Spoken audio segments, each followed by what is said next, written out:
नमस्कार दोस्तों, आप सभी का स्वागत है आपके अपने YouTube channel study with Prabhakar में। आज की इस क्लास में सीटेट दिसंबर 2024 के लिए बाल विकास एवं शिक्षा शास्त्र के कुछ महत्वपूर्ण प्रश्नों को देखेंगे, जो प्रश्न आपके एग्जाम के दृष्टिकोण से बहुत ही महत्वपूर्ण है। इसलिए आप सभी इस वीडियो को पूरा एवं लास्ट तक जरूर देखें। वीडियो अच्छा लगे तो वीडियो को लाइक करें और चैनल पर पहली बार हो तो चैनल को सब्सक्राइब जरूर करें। आइए आज की क्लास को शुरू करते हैं। पहला प्रश्न है, निम्नलिखित में से कौन सी प्रगतिशील शिक्षा की विशेषता है? परीक्षाओं में अच्छे अंक प्राप्त करने पर बल, केवल प्रस्तावित पाठ्य पुस्तकों पर आधारित अनुदेश, बार बार ली जाने वाली परीक्षाएं, समय सारणी और बैठने की व्यवस्था में लचीलापन। प्रगतिशील शिक्षा की विशेषता है समय सारणी और बैठने की व्यवस्था में लचीलापन। इसका सही उत्तर है विकल्प डी। निम्नलिखित में से कौन सा विकास का सिद्धांत है? विकास हमेशा रेखीय होता है, सभी की विकास दर समान नहीं होती है, यह निरंतर चलने वाली प्रक्रिया नहीं है, विकास की सभी प्रक्रियाएं अंतर संबंधित नहीं हैं। विकास का सिद्धांत है सभी की विकास दर समान नहीं होती है। इसका सही उत्तर है विकल्प बी। शिक्षा के संदर्भ में समाजीकरण से तात्पर्य है सामाजिक वातावरण में अनुकूलन और समायोजन, सामाजिक मानदंडों का सदैव अनुपालन करना, समाज में बड़ों का सम्मान करना, अपने सामाजिक मानदंड बनाना। शिक्षा के संदर्भ में समाजीकरण से तात्पर्य है सामाजिक वातावरण में अनुकूलन और समायोजन। इसका सही उत्तर है विकल्प ए। मानव व्यक्तित्व परिणाम है पालन पोषण और शिक्षा का, केवल वातावरण का, आनुवंशिकता और वातावरण की अंतःक्रिया का, केवल आनुवंशिकता का।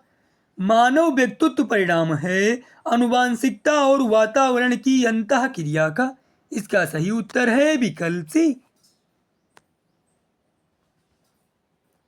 निम्नलिखित में से कौन सा सीखने का क्षेत्र है? अनुभाविक, भावात्मक, व्यवसायिक, आध्यात्मिक। सीखने का क्षेत्र है भावात्मक। इसका सही उत्तर है विकल्प बी। प्रायः शिक्षार्थियों की त्रुटियां डांट डांट की ओर संकेत करती हैं। वह कैसे सीखते हैं?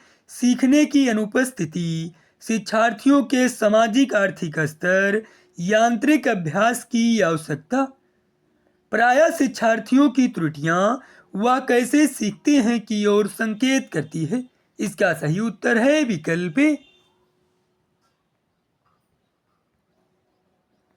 जब बच्चा कार्य करते हुए ऊबने लगता है तो यह इस बात का संकेत है कि बच्चा बुद्धिमान नहीं है, बच्चों में सीखने की योग्यता नहीं है, संभवतः कार्य यांत्रिक रूप से बार बार हो रहा है, बच्चों को अनुशासित करने की जरूरत है। जब बच्चा कार्य करते हुए ऊबने लगता है तो यह इस बात का संकेत है कि संभवतः कार्य यांत्रिक रूप से बार बार हो रहा है। इसका सही उत्तर है विकल्प सी। चिंतन अनिवार्य रूप है एक मनोगतिक प्रक्रिया, मनोवैज्ञानिक परिघटना, भावात्मक व्यवहार, संज्ञानात्मक गतिविधि। चिंतन अनिवार्य रूप है एक संज्ञानात्मक गतिविधि। इसका सही उत्तर है विकल्प डी। व्यवहार का करना पक्ष डाट डाट में आता है। सीखने के गतिक क्षेत्र, सीखने के मनोवैज्ञानिक क्षेत्र, सीखने के संज्ञानात्मक क्षेत्र, सीखने के भावात्मक क्षेत्र। व्यवहार का करना पक्ष सीखने के गतिक क्षेत्र में आता है। इसका सही उत्तर है विकल्प ए। सृजनात्मकता मुख्य रूप से डाट डाट से संबंधित है। मॉडलिंग, अनुकरण, अपसारी चिंतन, अभिसारी चिंतन। सृजनात्मकता मुख्य रूप से अपसारी चिंतन से संबंधित है। इसका सही उत्तर है विकल्प सी। निम्नलिखित में से कौन सा मुख्य रूप से अनुवांशिकता संबंधी कारक है? सामाजिक गतिविधियों में भागीदारिता, आंखों का रंग, समकक्ष व्यक्तियों के समूह के प्रति अभिवृत्ति, चिंतन पैटर्न। आंखों का रंग मुख्य रूप से अनुवांशिकता संबंधी कारक है। इसका सही उत्तर है विकल्प बी। निम्नलिखित में से डॉट डॉट के अतिरिक्त सभी वातावरणीय कारक विकास को आकार देते हैं। संस्कृति, पौष्टिकता की गुणवत्ता, शिक्षा की गुणवत्तात्मकता, शारीरिक गठन। निम्नलिखित में से शारीरिक गठन के अतिरिक्त सभी वातावरणीय कारक विकास को आकार देते हैं। इसका सही उत्तर है विकल्प डी। डिसलेक्सिया मुख्य रूप से डॉट डॉट की समस्या से संबंधित है। पढ़ने, सुनने, बोलने व सुनने। डिसलेक्सिया मुख्य रूप से पढ़ने की समस्या से संबंधित है। इसका सही उत्तर है विकल्प ए।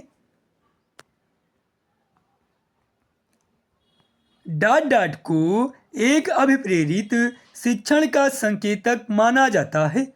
कक्षा में एकदम खामोशी, विद्यार्थियों द्वारा प्रश्न पूछना, कक्षा में अधिकतम उपस्थिति, शिक्षक द्वारा दिया गया उपचारात्मक कार्य। विद्यार्थियों द्वारा प्रश्न पूछना को एक अभिप्रेरित शिक्षण का संकेत माना जाता है। इसका सही उत्तर है विकल्प बी।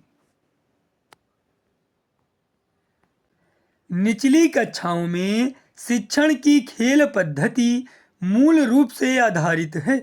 शिक्षण पद्धति के सिद्धांतों पर, शिक्षण के समाजशास्त्रीय सिद्धांतों पर, विकास एवं वृद्धि के मनोवैज्ञानिक सिद्धांतों पर, शारीरिक शिक्षा कार्यक्रमों के सिद्धांत पर।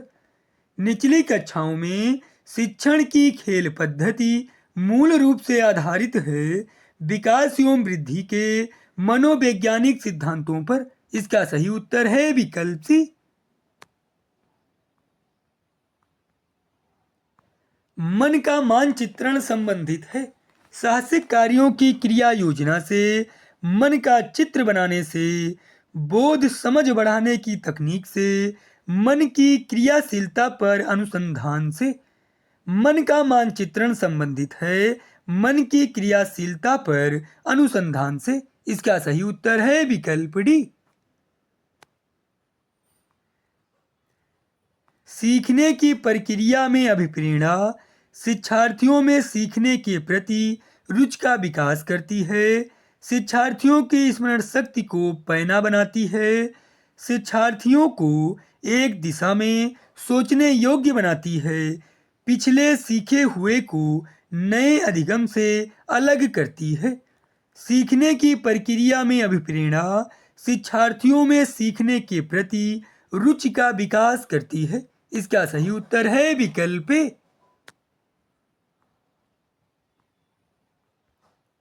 अवधारणाओं का विकास मुख्य रूप से डॉट डॉट का हिस्सा है। शारीरिक विकास, बौद्धिक विकास, संवेगात्मक विकास, सामाजिक विकास। अवधारणाओं का विकास मुख्य रूप से बौद्धिक विकास का हिस्सा है।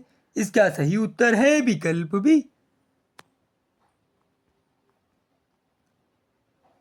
व्यक्तिगत शिक्षार्थी एक दूसरे से डॉट डॉट में भिन्न होते हैं।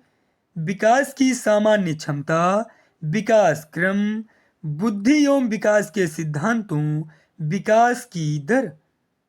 व्यक्तिगत शिक्षार्थी एक दूसरे से विकास की दर में भिन्न होते हैं। इसका सही उत्तर है विकल्प डी। सृजनात्मक उत्तरों के लिए आवश्यक है एक अत्यंत अनुशासित कक्षा, प्रत्यक्ष शिक्षण एवं प्रत्यक्ष प्रश्न, मुक्त उत्तर वाले प्रश्न, विषय वस्तु आधारित प्रश्न। सृजनात्मक उत्तरों के लिए आवश्यक है मुक्त उत्तर वाले प्रश्न। इसका सही उत्तर है विकल्प सी। निम्न में से कौन सा कथन सत्य है? लड़कियां अधिक बुद्धिमान होती हैं, लड़के अधिक बुद्धिमान होते हैं। सामान्यतः लड़के लड़कियों से अधिक बुद्धिमान होते हैं। बुद्धि का लिंग के साथ संबंध नहीं है। बुद्धि का लिंग के साथ संबंध नहीं है। यह कथन सत्य है। इसका सही उत्तर है विकल्प डी।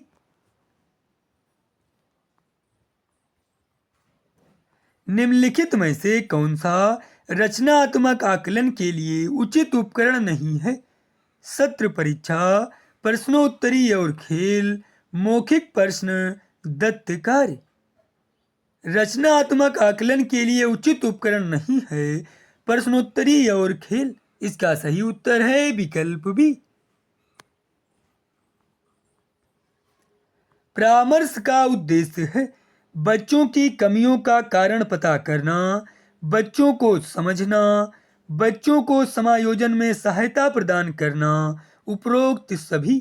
परामर्श का उद्देश्य है बच्चों की कमियों का कारण पता करना, बच्चों को समझना, बच्चों को समायोजन में सहायता प्रदान करना। इसका सही उत्तर है विकल्प डी, उपरोक्त सभी। शिक्षक एवं विद्यार्थियों के मध्य संबंध होना चाहिए सम्मान का, स्नेह का, विश्वास का, ये सभी। शिक्षक एवं विद्यार्थियों के मध्य संबंध होना चाहिए सम्मान का, स्नेह का, विश्वास का। इसका सही उत्तर है विकल्प डी, ये सभी। बच्चों में नैतिकता की स्थापना के लिए सर्वोत्तम मार्ग है शिक्षक का आदर्श रूप में व्यवहार करना, उन्हें धार्मिक पुस्तक पढ़ाना, उनका मूल्य शिक्षा पर मूल्यांकन करना, उन्हें प्रातःकालीन सभा में उपदेश देना। बच्चों में नैतिकता की स्थापना के लिए सर्वोत्तम मार्ग है शिक्षक का आदर्श रूप में व्यवहार करना। इसका सही उत्तर है विकल्प ए।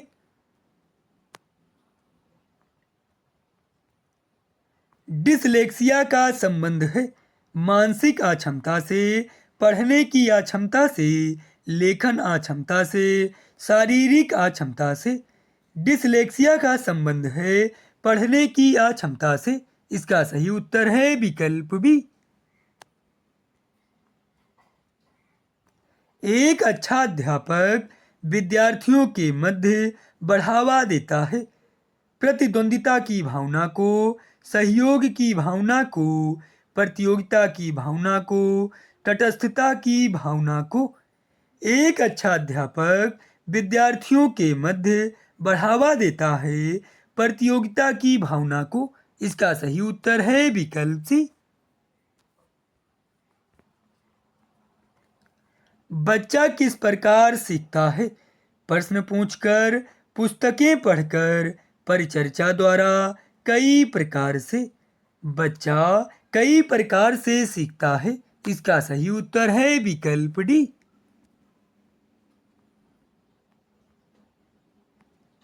एक अध्यापक की दृष्टि में कौन सा कथन सर्वोत्तम है? कुछ बच्चे सीख सकते हैं, अधिकतर बच्चे सीख सकते हैं, प्रत्येक बच्चा सीख सकता है, बहुत कम बच्चे सीख सकते हैं। एक अध्यापक की दृष्टि में सर्वोत्तम कथन है प्रत्येक बच्चा सीख सकता है। इसका सही उत्तर है विकल्प सी। आधुनिक शिक्षण अधिगम प्रक्रिया में शिक्षक की भूमिका है सीखने हेतु एक अच्छे सुलभकर्ता की, बच्चों को गणित, विज्ञान और भाषा सिखाने की, बच्चों को मूल्य आधारित शिक्षा देने की, बच्चों को सभी कुछ पढ़ाने की। आधुनिक शिक्षण अधिगम प्रक्रिया में शिक्षक की भूमिका है सीखने हेतु एक अच्छे सुलभकर्ता की। इसका सही उत्तर है विकल्प ए।